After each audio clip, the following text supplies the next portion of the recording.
Fala, Rodrigo. Fala, grande Caio, tudo bem? E aí, beleza? Beleza, cara, prazer estar com você aqui, viu? Imagina, o prazer é meu e da galera que vai acompanhar com a gente a live aí. Eu queria que você se apresentasse um pouquinho, porque eu já te conheço, mas o pessoal talvez não conheça. Acho que é bem legal a sua trajetória e, enfim, a visão que você tem hoje do mercado, principalmente na parte de comida, de alimentação, e como que você está enxergando essa crise e as ferramentas que os governos têm e que podem usar para atenuar um pouco o sofrimento dos empresários.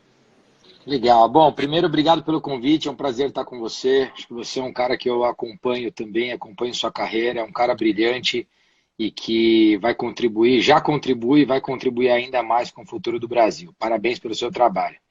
Bom, sobre um pouco da minha história, acho que é dizer que eu sou um empreendedor, né? Hoje, com a Boali. A Boali nós temos 32 restaurantes, 32 operações em 8 estados. A gente está caminhando agora para 10 estados, na verdade, e após passando a nossa crise agora de coronavírus, a gente deve ainda esse ano abrir pelo menos entre 10 e 12 operações. A gente abriria entre 20 e 25. A gente já deu uma repaginada no nosso plano e a gente deve ficar entre 10 e 15 operações a mais durante esse ano, tá certo? E a minha história com a Boali, ela começou em 2013. Então, antes de 2013, eu trabalhei com comunicação, fiquei na televisão, na verdade, durante 10 anos, né? TV Gazeta, Rede TV, e fiquei empreendendo. Empreendi na área de comunicação, empreendi na área de eventos e depois na área de educação, né? Fui sócio de uma faculdade aqui na cidade de Guarulhos, eu sou da cidade de Guarulhos, na verdade, né? E logo em 2012, ao final de 2012, nós vendemos esse negócio de educação e eu fui morar nos Estados Unidos, eu morei no Vale do Silício, em Mountain View, e lá montei uma empresa de tecnologia e foi lá que eu percebi que existia uma onda bastante grande nesse mercado de alimentação saudável. Eu, na época, eu tinha já o Vitor e o Fernando, que eram sócios da Boali, como grandes amigos, e eu acabei mentorando eles durante o ano de 2013, e no final do ano surgiu a oportunidade de eu me tornar sócio. Me tornei sócio, continuei morando nos Estados Unidos,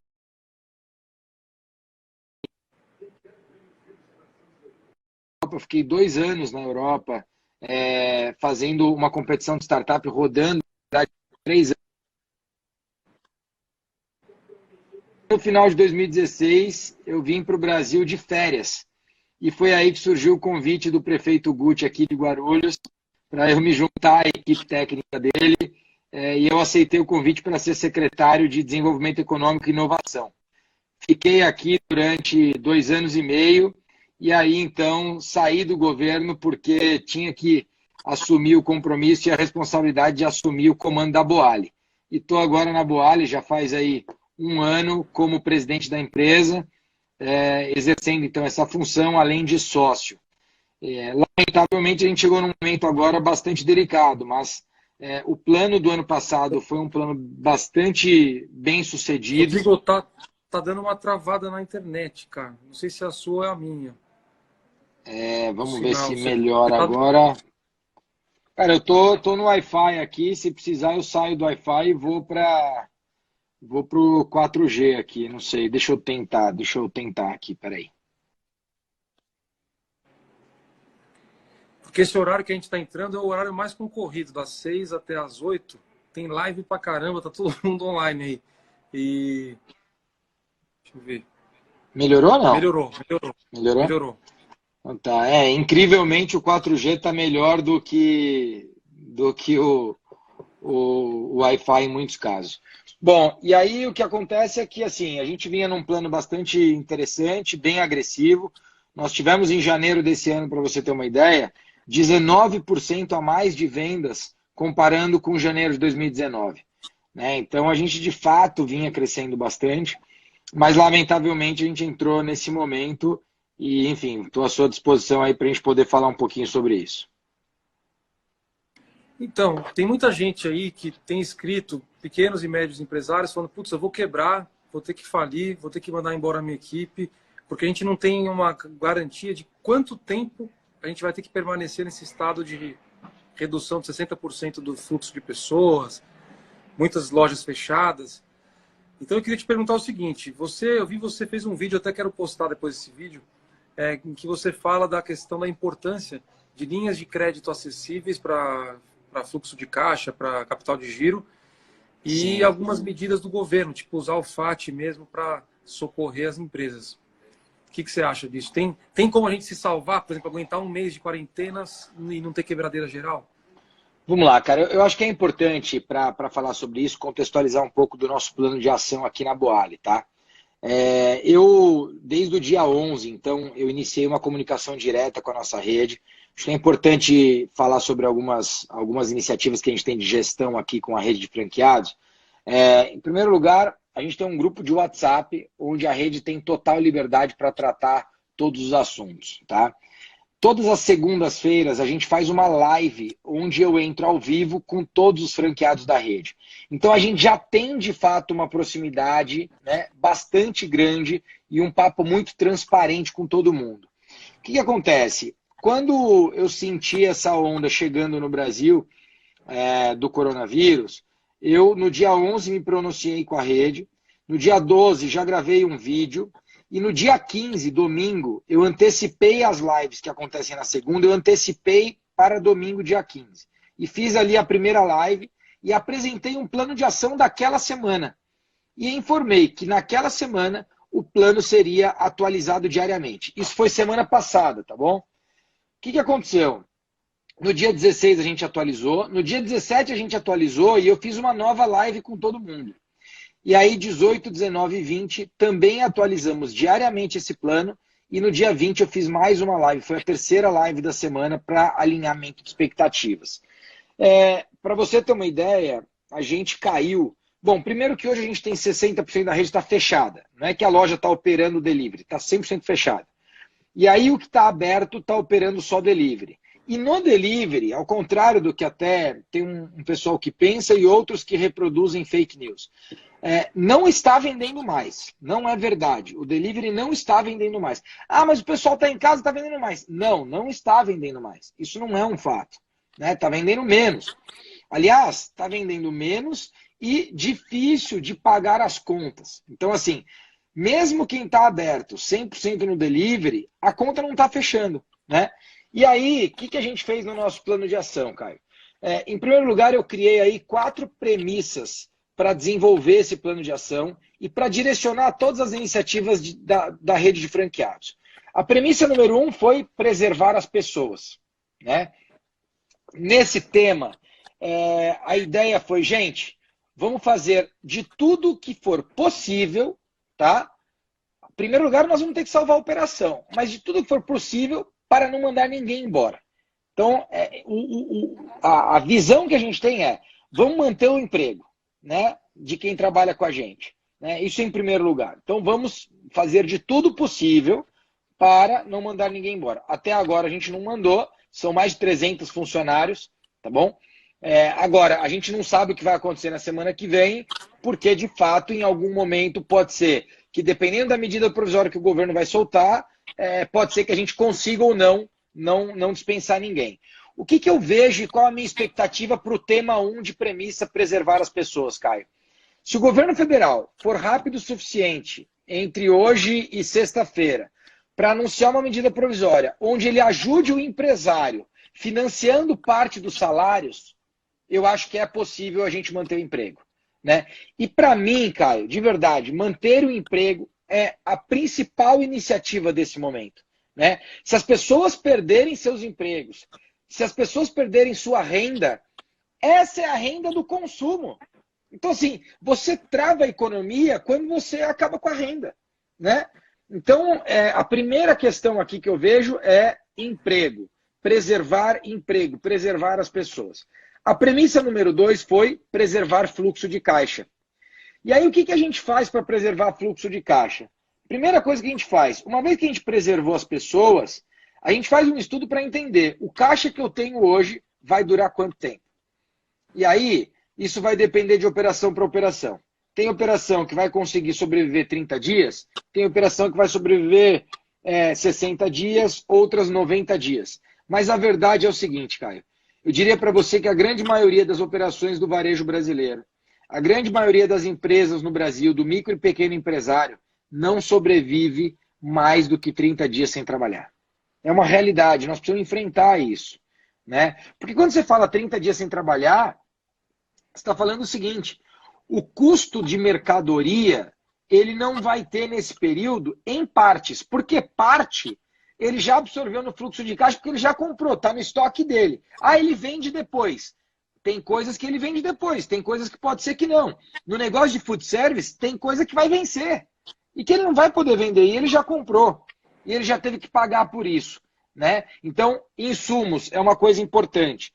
Número 2, custo de ocupação, que é o chamado aluguel, né? Como é que nós vamos tratar custo de ocupação? Porque aí envolve mais do que aluguel. No caso de shoppings, envolve aluguel, envolve condomínio, envolve fundo de promoção, tá certo?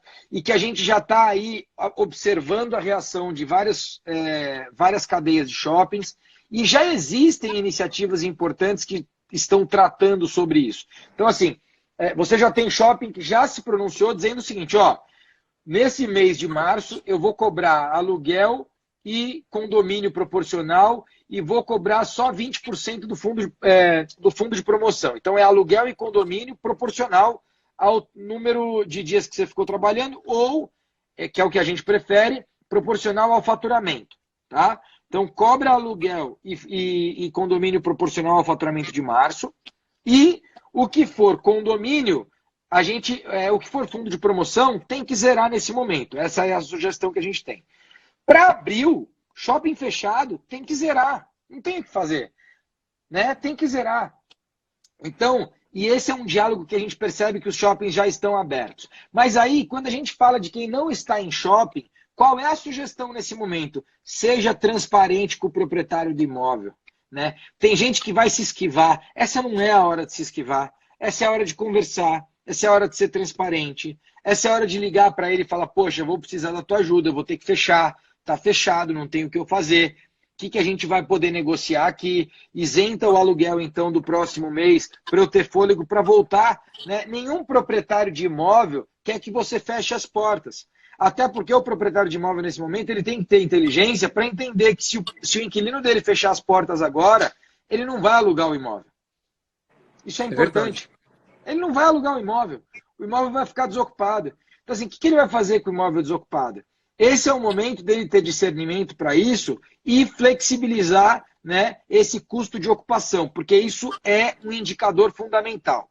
Terceiro lugar, fornecedores.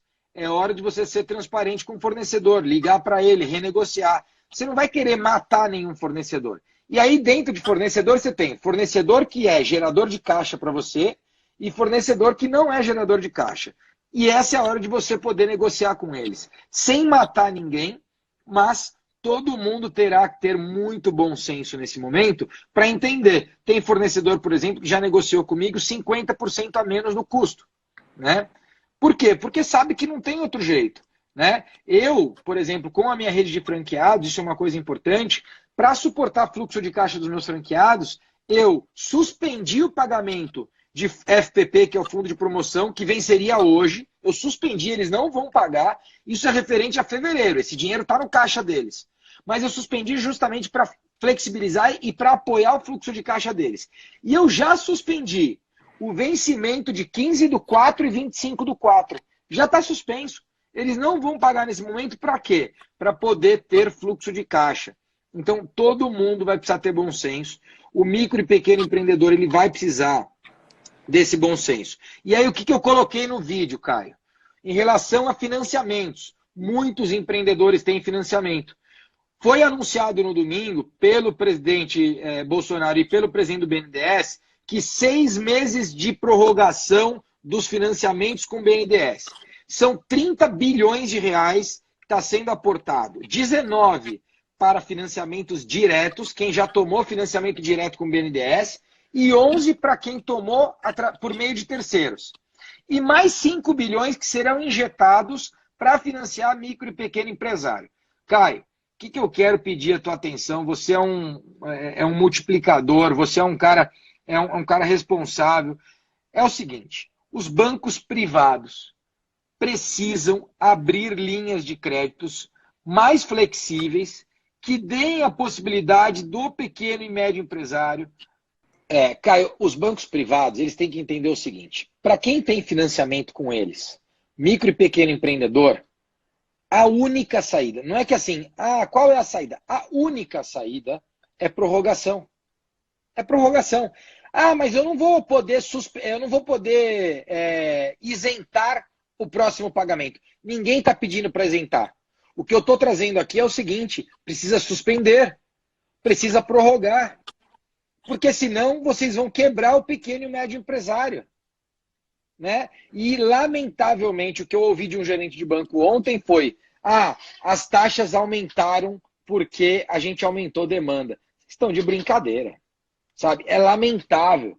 Então, assim, a gente precisa ter uma pressão nesse momento em contratos particulares, precisa ter o Banco Central atuando junto com o Ministério da Economia para dizer o seguinte: bancos privados, o que for financiamento para micro e pequeno empreendedor, vocês terão que prorrogar. E aí, utilize essa mesma dinâmica do BNDES, que é: prorroga por 6 meses o pagamento. Não coloca juros, tá certo? Mantém o mesmo valor e o cara começa a pagar. Não dá para ser 6 meses, precisa ser 4. Tudo isso vai depender agora de quando a gente volta, de quando a economia volta. Nem adianta falar agora: vamos fechar em 3. Não adianta. Quem disse que o pessoal vai ter dinheiro daqui 3 meses para pagar? Então, quem já tem dinheiro tomado precisa. O micro e pequeno empreendedor, o micro, pequeno e talvez o médio empreendedor precisa prorrogar o prazo desse cara para pagar. E precisa dar um acesso com mais flexibilidade e com taxas boas. Não adianta vir com taxa de 3% ao mês, de 4% ao mês. Você vai matar o cara. Não adianta. É verdade, é verdade. Como é que é fora do Brasil o mercado de bancos aí? Você que é um cara viajado. Cara, a verdade é que, assim, primeiro que a taxa de remuneração de capital fora do Brasil, isso é um debate um pouco mais longo, mas o que eu posso te falar é o seguinte, cara. Por que que o europeu e o americano, por exemplo, eles precisam colocar o dinheiro no mercado produtivo? Por quê? Porque o dinheiro deles não rende se ficar em renda fixa. É simples. O dinheiro lá fora, ele vai render 3% ao ano se você der muita sorte. 3% ao ano, se você der muita sorte. Tá bom? Hoje, a gente está com renda lá zerada, em alguns casos negativo. Tá certo? O que o cara faz, o investidor faz? Ele pega esse dinheiro e vai para a economia real, que é o que a gente precisaria no Brasil.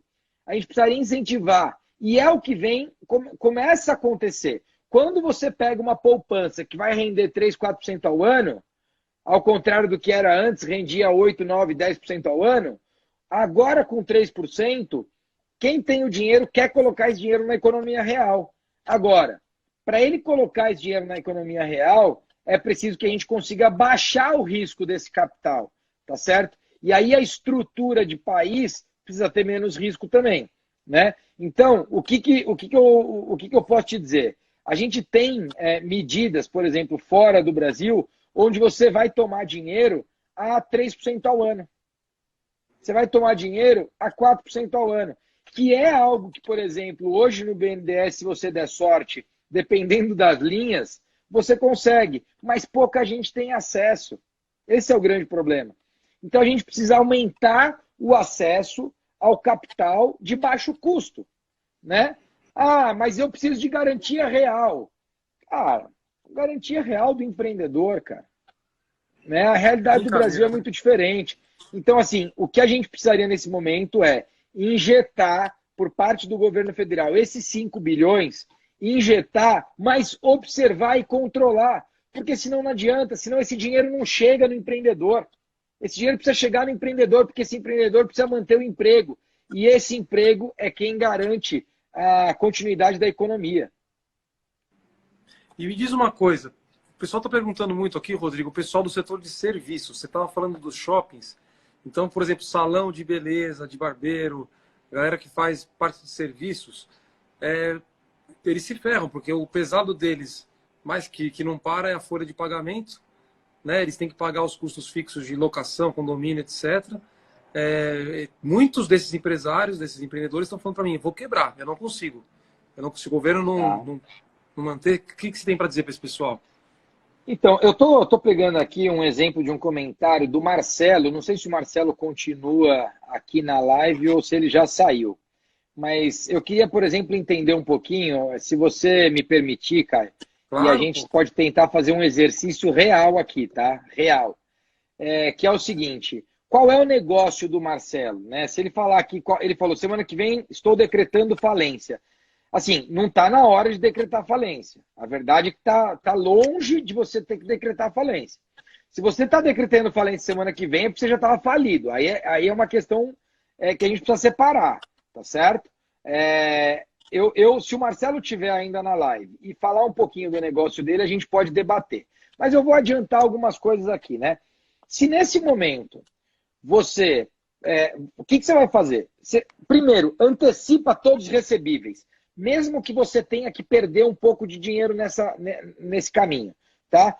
Se para antecipar recebível, o banco está te cobrando uma taxa de 1%, de 2%, o cartão de crédito está te cobrando, não tem problema.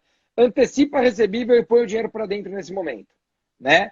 Põe o dinheiro para dentro e aí faz uma seleção, faz uma lista de quem você tem que pagar. E aí, Caio, a realidade de hoje é o quê? Tem gente que você não vai pagar. Essa é a realidade. Só que o que você tem que fazer? Liga para a pessoa e conversa. E explica. Olha, lamentavelmente eu não vou conseguir te pagar. Por exemplo, financiamento, que eu acabei de falar, financiamento bancário, não tem que pagar financiamento agora. Não é a hora de pagar financiamento agora. Né? Custo de ocupação. Liga para o proprietário do imóvel, negocia com ele. Fala, ó, você não vai alugar teu imóvel e você sabe disso. Eu não quero negociar por quanto tempo agora. Eu preciso não pagar o aluguel que vai vencer agora em abril.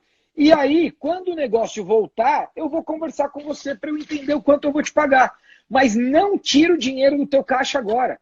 Porque a tua sobrevivência está no teu fluxo de caixa. Entendeu? Então você não acha, tira por dinheiro exemplo... do teu caixa agora. Não, um ótimo exemplo esse que você deu. Eu queria falar um pouco da questão municipal, porque a gente está votando agora na Câmara, virtualmente hoje, já votei e estou propondo emendas, e tem um PL do prefeito que é para desvincular todo o superávit de 2019, desvincular no orçamento para ele ficar livre para ser usado para o coronavírus, e os fundos municipais todos, não importa se é fundo de parque, de urbanismo, do que for, liberar a verba desse ano dos fundos para o coronavírus.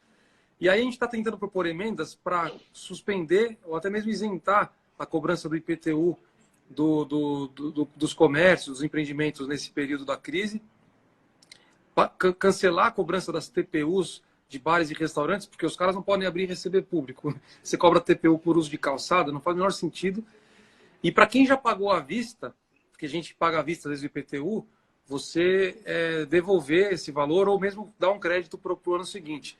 Enfim, mas eu vejo que no nível municipal, a nossa margem é muito pequena para ajudar o comércio, a indústria e o micro e pequeno empreendedor.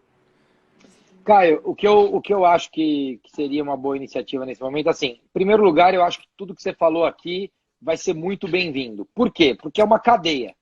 O inquilino não paga o proprietário não paga IPTU. É uma cadeia. Então, você isentar o proprietário de IPTU nesse momento, sensacional. Isentar o empreendedor de taxas, também uma ótima iniciativa. Como é que ele vai pagar a taxa fechada? Só que aí eu diria o seguinte, não é isentar de taxa de março e abril, é isentar do ano. Porque o que aconteceu com o fluxo de caixa dele agora, você vai precisar ajudar ele o ano inteiro. Então é isentar essas taxas do ano inteiro, né? E aí, eu diria o seguinte, Caio, no âmbito municipal, estadual e federal, tudo, 100% do que vocês pensarem, pensam em como ajudar o empreendedor a manter o emprego. É isso. A gente precisa manter o emprego. A gente precisa manter a ponta lá, o meu funcionário recebendo. Esse é o ponto. O meu funcionário precisa receber. Então, em vez de dar o dinheiro para o empreendedor, faz o seguinte, me ajuda pagando parte do salário do meu funcionário. É isso. Você entende que isso é mais importante agora? Entendo. Eu não acho assim, dá o dinheiro para o empreendedor. Não precisa dar o dinheiro para o empreendedor. financia o salário do meu funcionário que vai ficar em casa em abril. Ele não vai trabalhar. Deixa eu pagar 25%, você paga 50%, ele fica com menos 25%, mas não perde dinheiro, não perde emprego. Né? Excelente, excelente. Então, eu ia até te perguntar, o prefeito, Bruno Covas, ele negociou com o Tribunal de Contas para que a prefeitura continue pagando as terceirizadas, mesmo que elas não prestem o serviço. Porque, por exemplo, os céus estão fechados, não está tendo aula, mas tem vigilante, tem limpeza, tem uma série de serviços terceirizados. E aí ele falou, eu quero manter esses empregos. E tem gente criticando. Eu falei, pô, é a mesma lógica do que você está dizendo. Você mantém o contrato com a terceirizada, mesmo que ela não possa prestar o serviço, porque ela está impedida por causa da crise, mas ele não desemprega as pessoas, né? Eu acho que assim, a primeira coisa que precisa acontecer é ter convicção com os prestadores de que vocês vão manter o pagamento, mas eles têm que obrigatoriamente não demitir. Tá? É verdade, importante. Tem que tomar cuidado. Tem oportunista, Caio. Foi o que eu falei no vídeo. Tem oportunista em tudo quanto é lado. Tem oportunista no mercado financeiro, né? Tem oportunista no bar da esquina, tem oportunista em tudo quanto é lado. Então aí a prefeitura mantém o pagamento, o cara vai demitir? Não, não pode. Então assim, o cara tem que manter 100% do emprego. Né? Ele mantém, ele vai receber. Então, ó, mantém o funcionário aí e aí você vai receber. Eu acho que toda medida nesse momento que vai visar a manutenção do emprego é fundamental. Por quê? Porque a manutenção do emprego é a manutenção da renda. E as pessoas precisam de renda para poder depois colocar esse dinheiro na economia de volta.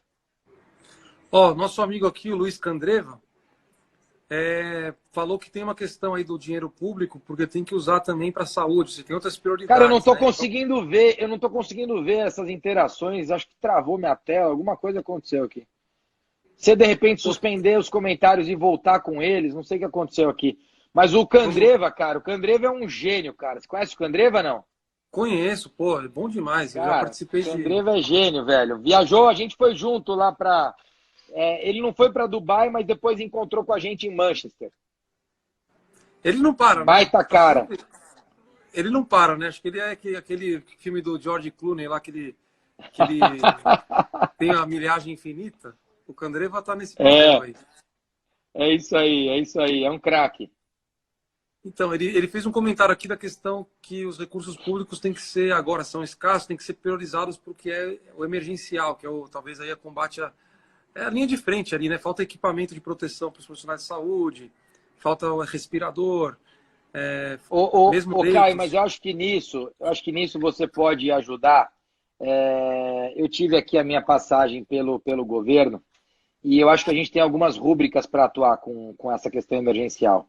Então você não precisa suspender o prestador, você não precisa fazer com que ele tenha que mandar a gente embora, né? Eu acho que a gente precisa priorizar daí o dinheiro público, mas que tem diferença nisso. Então, assim, você não penaliza o prestador e faz com que ele mande as pessoas embora, mas, ao mesmo tempo, você consegue combater a crise do coronavírus. Até porque, principalmente no âmbito da prefeitura, a prefeitura tem limites muito escassos em relação a isso. Né? Mão de obra, que é o servidor público, você vai manter.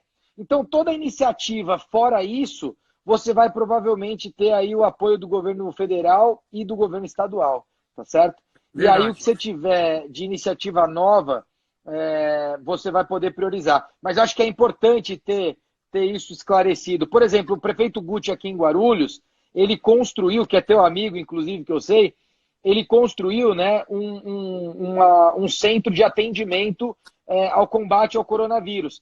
E ele basicamente está usando o dinheiro para construção. Mas os funcionários que vão operar são funcionários da prefeitura. Então, eu acho que tem uma flexibilidade para fazer isso. É isso aí. Eu tenho... O Marcelo parece que não está mais na live, que você perguntou, ele não disse qual eu acho que não. Acho que não. Mas como é que a gente faz com profissionais liberais e o pessoal dos serviços aí? Cara, pode falar. O que a gente pode fazer de dica? Porque realmente eu estou recebendo muita mensagem de gente desesperada, falando, Caio, eu vou ter que fechar, eu vou ter que mandar embora. E aí é o que você falou também, às vezes o cara já estava mal das pernas, porque a gente não vinha no momento bom, né, de econômico, a gente estava Cara, a engatinhando, gente né? estava numa retomada, assim, é o que eu te falei. A gente, em janeiro, por exemplo, a Boali vinha crescendo no que a gente chama de same store sale, que é a mesma venda comparada num ano versus o ano anterior, a gente vinha com 19%. Então, a gente teve um crescimento importante em janeiro. Até fevereiro vinha crescendo também, um pouco menos, porque esse fevereiro a gente teve a questão do carnaval e tudo mais, né? Então, mas o que eu acho que é importante colocar aqui, Caio, é assim, cara, o profissional liberal, em geral, ele tem um custo menor do que o comerciante ou do que a empresa de serviço que tem ali aqueles funcionários. Então, o que eu daria de dica, em primeiro lugar, ao profissional liberal? Você precisa entender, né? Eu falei lá das 4 premissas, eu só falei 2, na verdade, que é preservar as pessoas e preservar o fluxo de caixa. A número 3 é entender, respeitar e se adaptar ao novo contexto. Então, assim, não tem jeito. Eu não posso, na minha casa, manter as contas que eu sempre tive. Não pode. É simples. Não posso. Eu preciso reduzir as minhas contas. Tá certo? Então, o custo de vida, em geral, ele vai precisar cair nesse momento. Né? Então, o profissional liberal, ele vai precisar fazer um ajuste de conta. Porque, em geral, tá? Esse profissional liberal, ele não tem o custo que o empresário tem ali, que o micro, pequeno, o médio empresário tem. Às vezes, né, o profissional liberal ele vai ter uma secretária, né, um consultório, por exemplo, tem lá a dentista e aí ela tem uma secretária que trabalha ali. De novo, eu acho que a secretária o governo pode estar ajudando, mas o profissional liberal ele vai ter que fazer esse reajuste de contas pessoais. De verdade, eu acho que o profissional liberal ele tem uma manutenção de fluxo de caixa na pessoa física que ele vai precisar se ajustar. E no negócio jurídico, basicamente os custos dele estão muito atrelados ao custo operacional. Quando ele não tem custo operacional, ele não tem custo, né? E aí vai entrar naquela questão, mas tem um imóvel que ele aluga, né? O advogado tem um imóvel alugado lá. Provavelmente ele vai ter que negociar nesse momento com o proprietário do imóvel. E aí essa iniciativa da prefeitura de isentar IPTU vai ajudar, né? Entendi. Então, resumindo, todo mundo tem que fazer um esforço, né? Tem que entender a situação Exato. e E, fazer um gente, assim, esforço. né, cara, importante que eu estou aqui respeitando o profissional liberal. Eu só tô, na verdade, construindo uma perspectiva e colocando em perspectiva qual é a diferença do profissional liberal, que, em geral, é alguém que tem mais rentabilidade do que o microempresário, né? Em termos de rentabilidade, tá? Proporcionalmente, eu estou dizendo. O microempresário lá, ele vai ter, talvez, de rentabilidade no negócio dele entre 8% e 15%. Quando você fala no profissional liberal, em geral, ele vai para uma rentabilidade entre 30%, podendo chegar a 50%. Né? Então, existem diferenças nessa cadeia de serviços. E sobre o delivery, por que você acha que não aumentou, caiu? É porque é o medo de contaminação, de você não sabe quem manipula o alimento, é isso? Exatamente, exatamente. Eu acho que tem um medo por trás disso. As pessoas elas estão preferindo comprar alimentos prontos e mesmo sabendo que faz menos bem à saúde, prontos e processados. Por quê? Porque é aquele alimento que vai no forno, é aquele alimento que vai no micro-ondas, e que aí, quando ele coloca lá, ele sabe que ali ele tem, então, a ideia de que ali ele elimina qualquer eventual problema que possa ter em termos de doença. Só que isso é uma. Como que vocês fazem na Boari? A gente pode confiar e comprar. Eu tô comprando delivery, cara. Eu tô me arriscando, talvez, mas Pô, eu cara, tô com compra na medo. Boali então, cara. Vou comprar. Dá Aliás, uma a Boari, para força. quem não conhece, cara, é bom pra caramba. Eu tive em Recife em janeiro. Aí tava na apresentação de La Boari e falei, vou lá pra provar. Salada fresquinha, Recife, a uma gente, a variedade. gente tá lá no Rio Mar Recife e no Shopping Recife também. Qual que você foi lá? Fui no shopping Recife. Shopping Recife, bacana. Essa operação é uma operação que bomba. Vai muito bem. Tá Nosso legal. franqueado André lá. Muito bom. Padrão de limpeza É, top. cara, a gente, assim, obviamente, a gente já tem todo um controle de vigilância sanitária e a gente tem todo um processo sanitário importante no dia a dia, né? Não é agora, em crise, que a gente implantou isso. Obviamente, nesse momento, a gente colocou ainda mais atenção nos processos de higiene, né, e de segurança alimentar. É importante dizer, cara, que assim, todo cuidado que você pode imaginar tem sido tomado por nós e pelo nosso time. Né? A gente reduziu muito a operação, né? Então já falei sobre isso.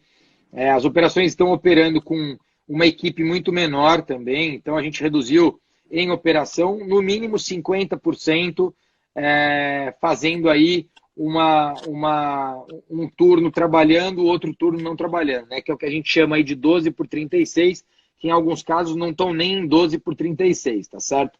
Acaba fazendo quase que 8, 10 por 36 e não 12, efetivamente. Mas o que, assim, acho que você pode, obviamente, consumir tranquilamente os nossos alimentos. Eu acho que tem uma outra coisa também. Muita gente se preocupou em estocar nessa semana passada, né? E eu imaginei que a partir de hoje o delivery fosse melhorar. Não foi uma realidade. Então eu quero aguardar aqui até sexta-feira, sábado, porque a hora que a galera que estava estocando começar a diminuir o estoque, eventualmente pode ser que eles vão aí tratar o delivery como uma opção mais rápida para se alimentar. Então, isso é algo que a gente vai aguardar, mas que, de fato, lamentavelmente, Caio, não é uma realidade nesse momento. A gente tem aí operado, mas com prejuízos. Não, isso é muito importante falar, porque, ó, por exemplo, a Carla está escrevendo aqui que o crepe de frango com salada e granola salgada é ótimo. E o Luiz Candreva Obrigado, Carla. Um abraço para você. E o Luiz Candreva falou que está lá em Sorocaba. E aí perguntou tem se uma vale... boalha em Sorocaba, viu, Candreva?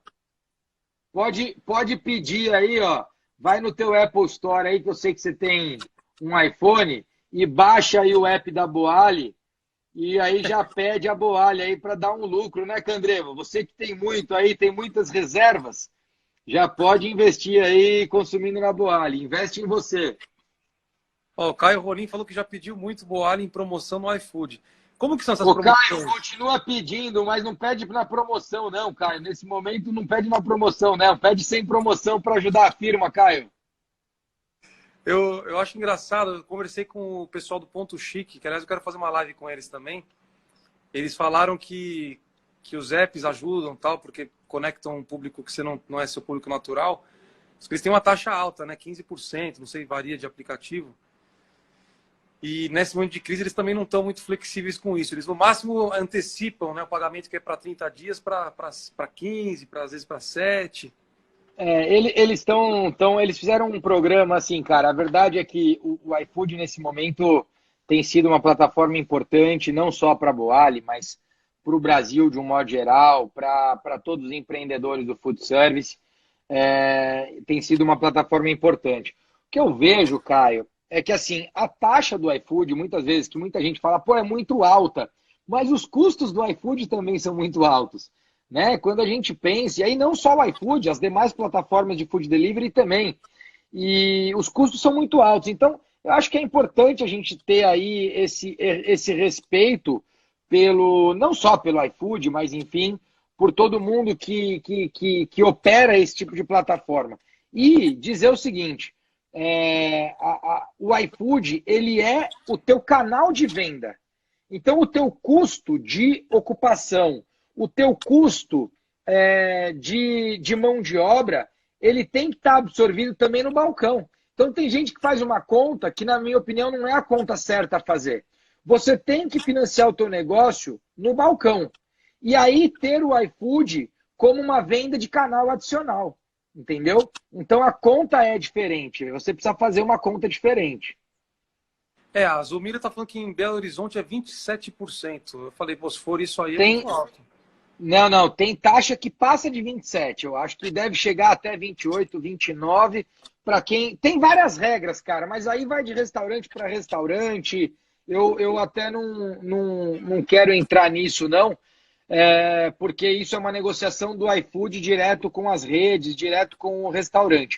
Com certeza, para ser 27, uma coisa que eu posso te dizer ela não é uma plataforma exclusiva do empreendedor que é 27, tá? Isso é importante dizer. Porque é um mercado que tem concorrência, tem outras, né? Tem Uber Eats, Rappi, Exato, sei lá o quê. E, exato, exato. e aí, Rodrigão, para a gente deixar uma mensagem de esperança aqui, eu queria pegar um exemplo legal. Você conhece aquela hamburgueria que chama Patties? Patties Burger, na Pets? verdade, Pô, ainda não. Patties. Patties Burger. Não Tá, sei. Eles tá, são o Smashed Burger lá, que é o hambúrguer prensado. E eles fizeram uma tá, iniciativa bem legal. Eles têm um mercadinho do lado, que é o mercado do Lira. Então eles fizeram uma tá. promoção que é o seguinte, eles compraram todos os Kit Kats do Lira por R$ 1,98 e aí eles vendem por R$ 5. E aí eles descontam tributos, essas coisas, dá R$ 2,27 o custo deles, né? E aí eles dão todo o lucro para o Lira. E aí você Que comprando legal, um cara. negócio com eles, você pode comprar o Kit Kat para ajudar o Lira. E eu comprei até, eu pedi o lanche para testar. E aí, com isso, eu falei, pô, mas qual que é o objetivo de vocês? Porque não vai sustentar o Lira com Kit Kat. Ele falou, cara, se a gente conseguir pagar o aluguel dele, que isso aí já ajudei o cara.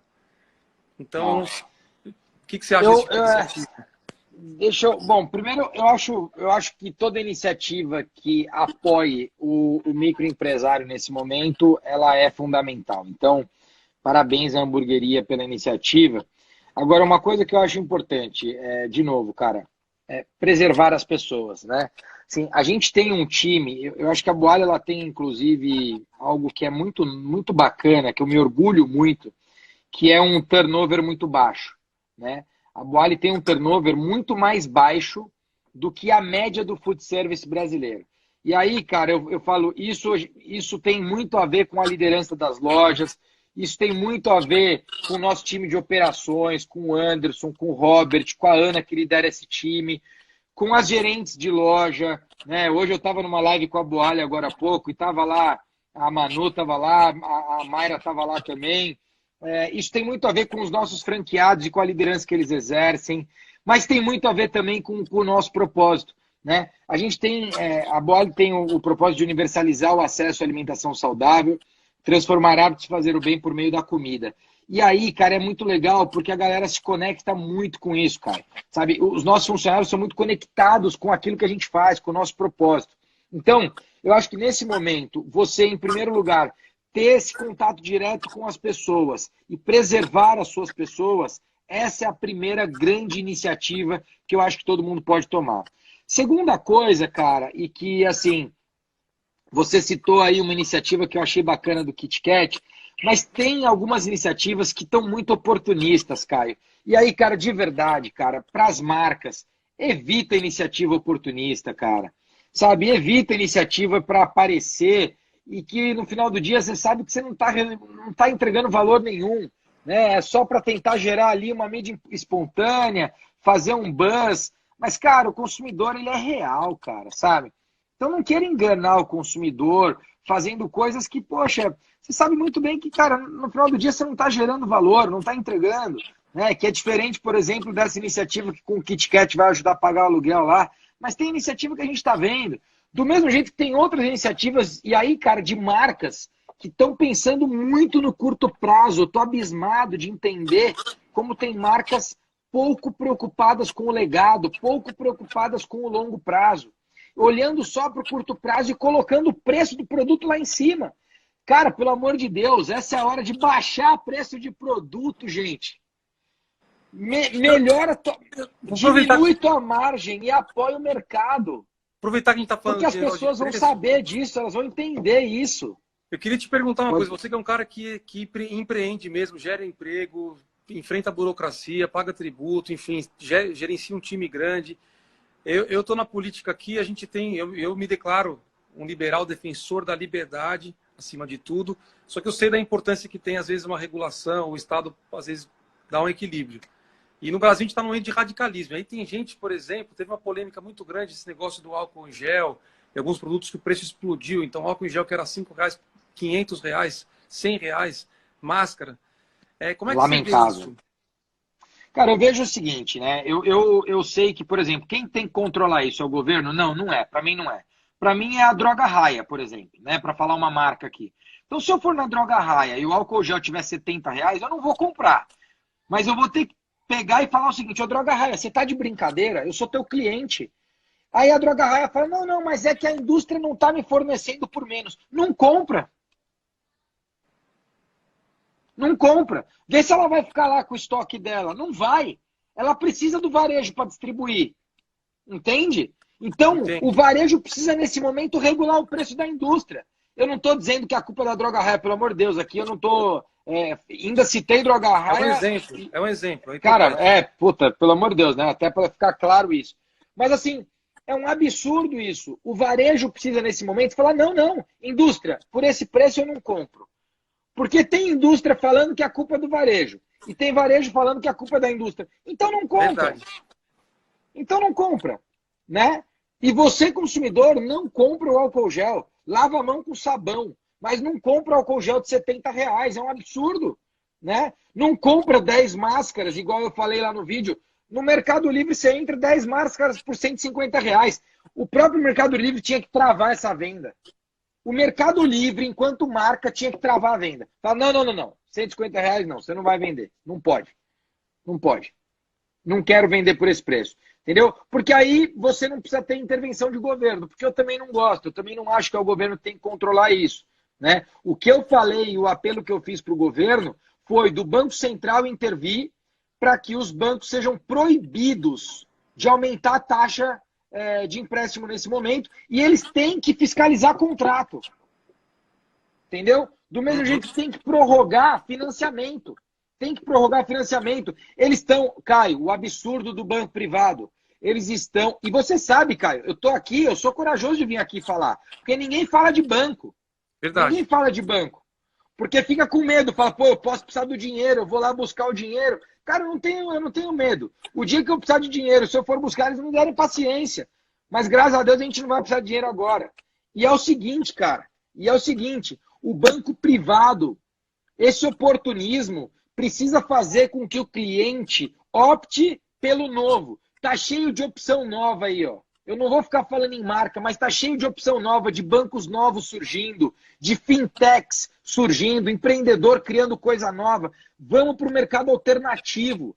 E vamos sair do banco tradicional, que está fazendo com que você chega lá para ele, pede para refinanciar o que ele tem de financiamento, e ele está aumentando a taxa, Caio. Olha o absurdo.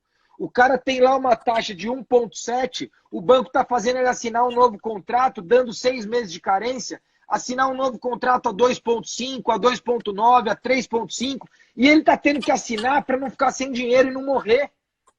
Mas isso é um absurdo, Caio. Isso é um absurdo. Né? É lamentável Total. essa postura dos bancos. É lamentável. Ó, beleza. Tá Infelizmente, cara, eu não tô conseguindo ver os comentários aqui, lamento, então não tô conseguindo nem responder aos comentários. Ó, teve comentários legais aqui. Teve a Manu que falou que estava pedindo aí o Boali pelo aplicativo. Então já. Boa, pessoal, baixa o aplicativo da Boali aí na tua loja aí do seu celular, seja no Apple Store, no Google Play também. Então tá aí, a Manu já está aderindo aí à comida saudável. O nosso amigo Candreva falou o seguinte, que ele está indo para o C6. Legal. Pô, ele falou para mim sobre o C6, a gente já vinha falando com o C6 também. Acho que é um ótimo momento para, de fato, buscar essas alternativas. Muito bacana. E aí o Caio Amorim falou, pô, mas se a taxa subir, não é justamente pela liberdade do mercado, mas aí entra o que você falou, né? O mercado que está restrito a... Caio, o ponto é o seguinte, Caio. Nesse momento, o banco que for falar para mim que a taxa vai subir, eu vou encerrar minha conta. É um absurdo. O que a gente tem que ter é liberdade de mercado, não oportunismo, não um mercado oportunista. Que é justamente o que eu ouvi. Ah, mas a demanda aumentou. Tá de brincadeira, cara. É por isso, se a gente não incentivar a produção no país e parar de ter esse monopólio financeiro, o que a gente vive, Caio, eu não sei o que você faz, mas o que a gente vive é um monopólio financeiro no Brasil, cara. Verdade, A gente precisa aumentar o volume de opções que a gente tem no mercado financeiro, cara, e acabar com esse monopólio financeiro. Ninguém bate de frente com eles. Ninguém. É o maior lobby que existe no Brasil. Maior lobby. O Caio é vereador, sabe disso. São os bancos que fazem. Né? É o maior monopólio que existe, cara. É um absurdo isso. É um absurdo. E eu espero não precisar de dinheiro de banco mesmo, porque eu sei que se eu for lá tomar, eles vão me dar problema. É isso, eu concordo com você. E gostei do seu vídeo que você mencionou, essa questão do banco. O banco tem margem para não ceder a uma oferta da demanda e já dobrar a taxa de juros. Pô, uma puta sacanagem, porque a gente precisa, senão você tem a inadimplência, a pessoa não vai conseguir pagar se ela não tiver para onde correr, ou não vai conseguir pegar um empréstimo, vai demitir funcionários. É um círculo vicioso, né? E são três bancos, né? O Candreva está falando aqui, são três bancos, na verdade. Não existe Gente... liberdade, entendeu? Não tem liberdade. Ah, liberdade de mercado. Que liberdade, cara? A gente não pode operar, só tem 3 bancos privados, cara. Santander, Itaú e Bradesco. O que a gente vai fazer? Só tem 3 bancos. A gente precisava ter 20, 30, 40, 50 bancos operando. Aí você ia ver, aí sim teria liberdade.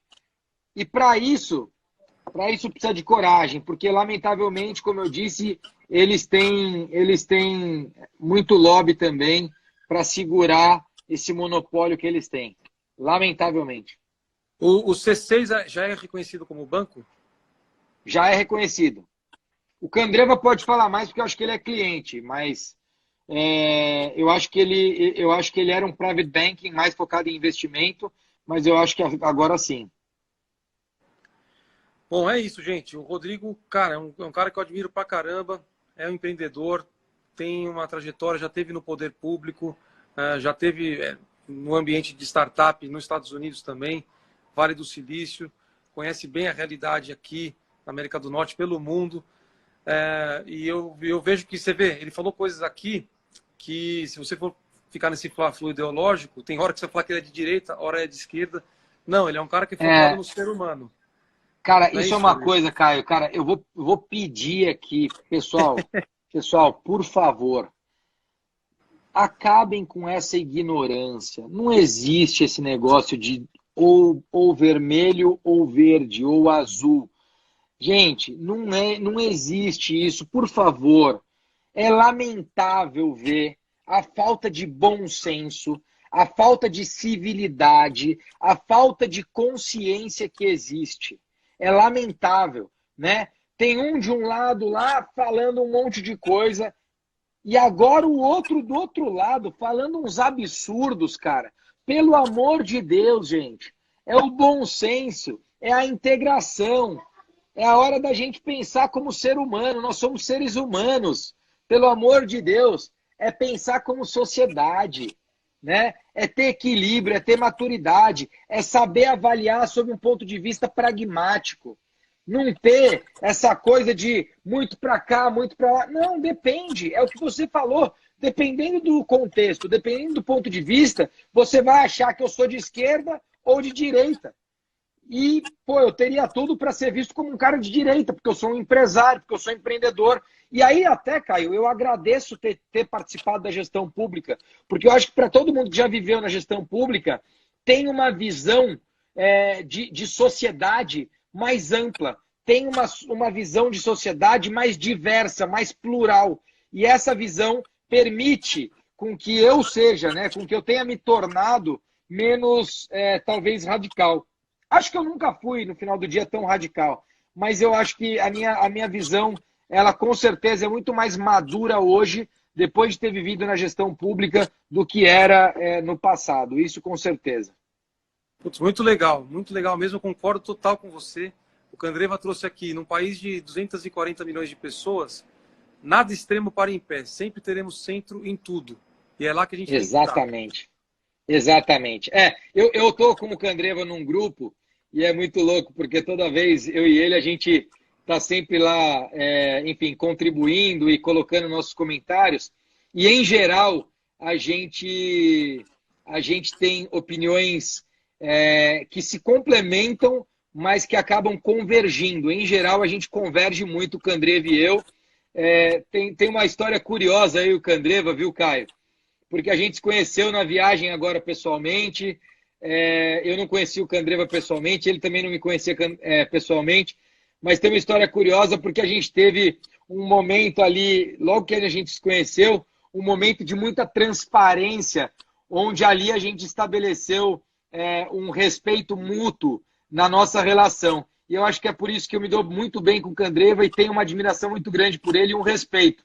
Porque eu sei o que ele pensa e ele sabe o que eu penso. E eu acho que isso faz com que a gente possa crescer.